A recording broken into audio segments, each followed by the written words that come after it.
Bro Kabaddi League season 12 2 super டூப்பரான match. பழைய team Bengal Warriors Jaipur Pink Panthers player Nitin Dhankar வச்சு செஞ்ச சம்பவம்.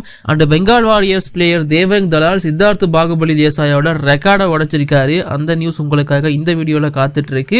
ரெண்டாவது மேட்ச் மகாராஷ்டிரா டெர்பி. அதுல ஜஸ்ட் சூப்பர் டேக்கில் மட்டுமே வச்சு புனேரி பல்டன் கெத்தா அந்த போட்டியை வின் பண்ணி டேபிள் டாப்லயும் போய் கெத்தா உட்காந்துருக்காங்க. ஸோ இந்த ரெண்டு போட்டிகளோட குயிக்கான ரிவ்யூ உங்களுக்காக இந்த வீடியோல. ஸோ இப்போ வாங்க வீடியோக்குள்ள பார்க்கலாம். சார் சார் ஒரு நிமிஷம் சார் சார் ஒரு நிமிஷம் சார் ஒரே ஒரு 1 நிமிட்டுங்க. Hello every friends, 1 minute please. So friends, September 18 அன்னைக்கு இரண்டு போட்டிகள். First match between Jaipur Pink panthers west Bengal warriors. இந்த மேட்சை 45-41 சொல்லிட்டு ஜெய்ப்பூர் பிங்க் பேந்தர்ஸ் வின் பண்ணியிருப்பாங்க. ஸ்டார்டிங் 7 பெர்ஃபார்மன்ஸ் அப்படின்னு பார்க்கும்போது நிதின் குமார் 13 புள்ளிகள், ஆஷிஷ் 4 புள்ளிகள், ரெய்சா மிர்பகரி 2, அலி சமாதி 12 புள்ளிகள், ஆரியன் குமார் 2, தீபன் சுகாட்ரி 2, நிதின் ராவல் 2, சப்ஸ்டியூட்டை பொறுத்த வரைக்கும் சாகில் தேஷ்வால் 2, வினய் 2, எல்லாமே 2-2 இருக்கு. அண்ட் தென் பெங்கால் வாரியர்ஸை பொறுத்த வரைக்கும் தேவங் தலால் 16 புள்ளிகள், மயூர் கடாம் எந்த புள்ளிகளும் கிடைக்கல, பர்த்திக் எந்த புள்ளிகளும் கிடைக்கல, புனித் குமார் 1, மன்பிரீத் 10 புள்ளிகள், நித்யேஷ் குமார் எந்த புள்ளிகளும் கிடைக்கல, ஆஷிஷ் 6 புள்ளிகள், அண்ட் சப்ஸ்டியூட்டை பொறுத்த வரைக்கும் விஸ்வாசியஸ் 4 புள்ளிகள். இங்கேயே உங்க எல்லாருக்கும் தெரிஞ்சிருக்கும் ஏன் ரிசல்ட் இப்படி இருக்கு அப்படிங்கிறது.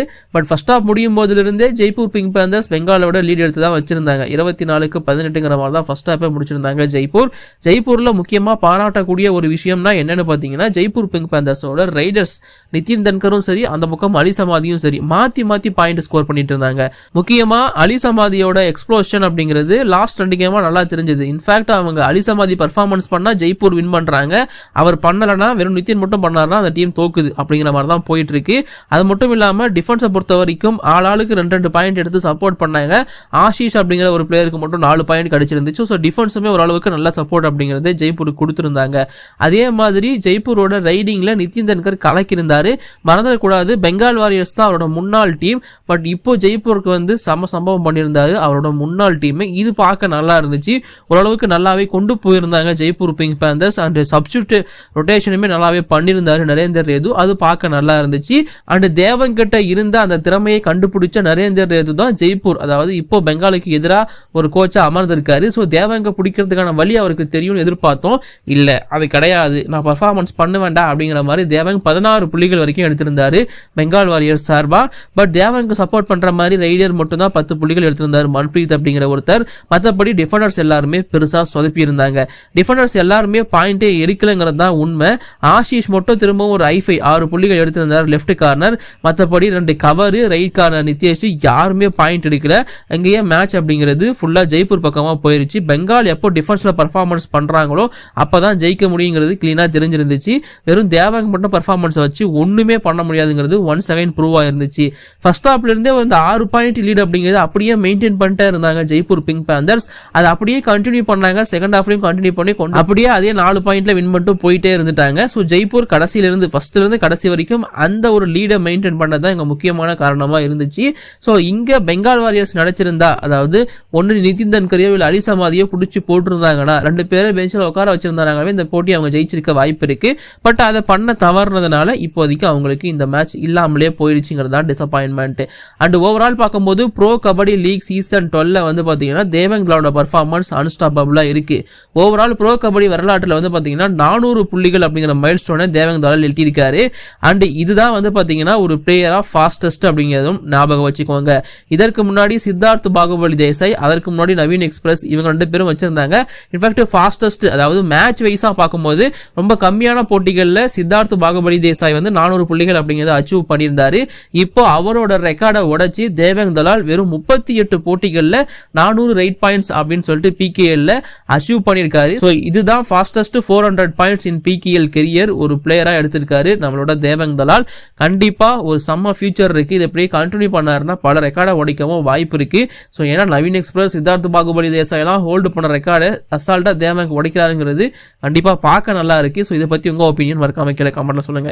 இந்த டேவோட இரண்டாவது போட்டி மகாராஷ்டிரா டெர்பி யூ மும்பா வெஸ் புனேரி பல்டன். பல்டன். இந்த போட்டியை 40க்கு 22 சொல்லிட்டு புனேரி பல்டன் வின் பண்ணுவாங்க. ஸ்டார்டிங் 7 பர்ஃபார்மன்ஸ் அப்படின்னு பார்க்கும்போது யூ மும்பா சார்பா அபிமன்யு ரகுவன்ஷி 2, சுனில்குமார் 1, பர்வேஷ் பெயின்ஸ்வால் ஆஸ் யூஷுவல் எந்த புள்ளிகளும் எடுக்கல.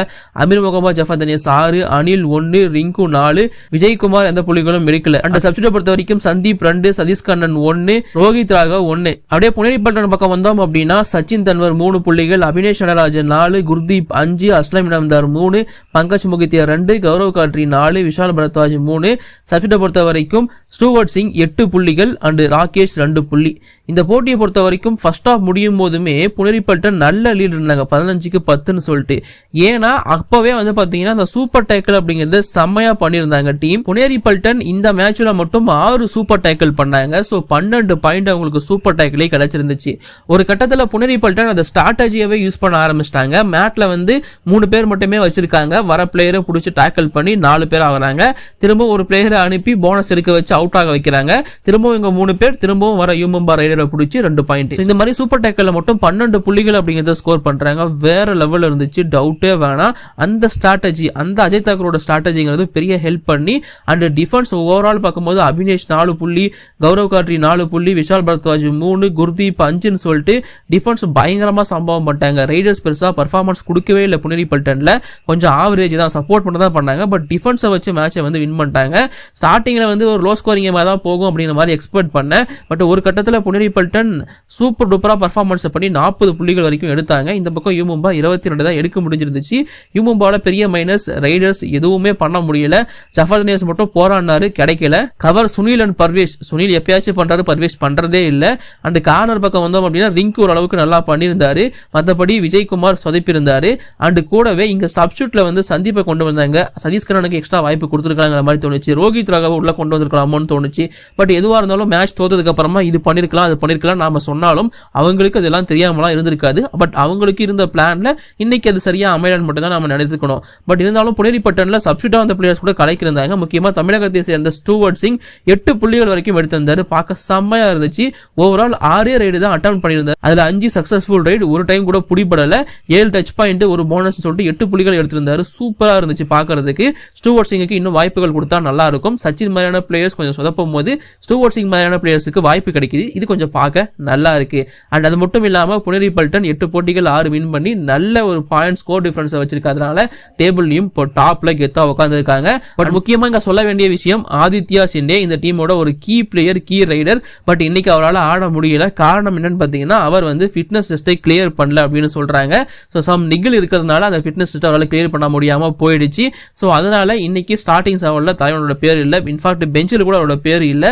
பட் அடுத்த மேட்ச் வந்துருவாருன்னு எக்ஸ்பெக்ட் பண்ணப்படுது. ஸோ அதெல்லாம் பொறுத்திருந்து பார்த்து தெரிஞ்சுப்போம். பட் இன்னைக்கு மேட்ச் எனக்கு இந்த மேட்சை விட ஃபர்ஸ்ட் மேட்ச் ரொம்ப இன்ட்ரெஸ்டிங்காக இருந்துச்சு. உங்களுக்கு 2 எது பிடிச்சிருந்துச்சு அப்படிங்கிற மறக்காம கீழே கமெண்ட் சொல்லுங்க. பட் இப்போதைக்கு நான் முடிச்சு கிளம்ப போறேன். வீடியோ பிடிச்சிருந்தா லைக் பண்ணுங்க, ஷேர் பண்ணுங்க. என்னோட குற்றம் குறைகள் எதுவும் கமெண்ட் சொல்லுங்க. தேங்க்யூ.